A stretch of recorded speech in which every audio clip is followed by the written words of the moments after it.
বৃহস্পতিবার নির্বাচন ভবনে রাজনৈতিক দলের নিবন্ধন ইস্যুতে বাংলাদেশ আমজনগণ পার্টির শুনানি করে নির্বাচন কমিশন। দলটির নিবন্ধনের সকল শর্ত পূরণ হলেও গণবিজ্ঞপ্তি জারি হবার পর কয়েকটি অভিযোগের প্রেক্ষিতে দফায় দফায় তদন্ত করে ৩ মাস ২২ দিন পর শুনানি করল কমিশন।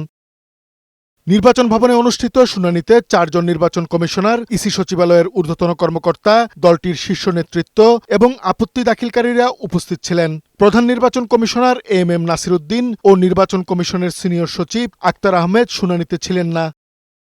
শুনানির শুরুতে বাংলাদেশ আমজনগণ পার্টির নেতাদের বক্তব্য শুনে কমিশন। পরে নির্বাচন কমিশনে আসেন আপত্তিকারীরা। তাদের আপত্তির জন্যই সংসদ নির্বাচনের আগে নিবন্ধন কার্যক্রম চূড়ান্ত হয়নি দলটির। এ সময় কমিশন তাদের বক্তব্য শোনেন। এরপর দুই পক্ষকেই মুখোমুখি করে চূড়ান্ত শুনানি করে।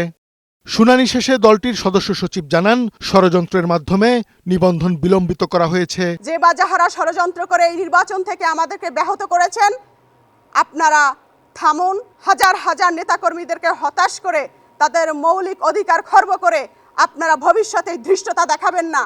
রাজনৈতিক দলের নিবন্ধন নিয়ে আপনারা ৮-৬-৯ করবেন না। দলের আহ্বায়ক ডক্টর মোহাম্মদ রফিকুল আমিন প্রত্যাশা জানান, ন্যায় বিচার পাবেন তারা। আমাদের যে দলের যে অফিসগুলো করেছি, এটা নাকি ডেস্টিনির অফিসের সাথে আমরা ব্যানার লাগিয়েছি।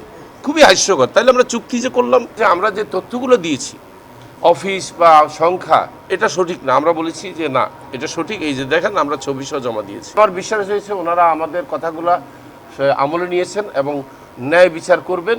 আমজনগণ পার্টির নেতারা জানান, যেসব অভিযোগ উত্থাপন করা হয়েছে সব অসত্য, ভুয়া ও উদ্দেশ্য প্রণোদিত। কাজী ফরিদ, বৈশাখী সংবাদ, ঢাকা।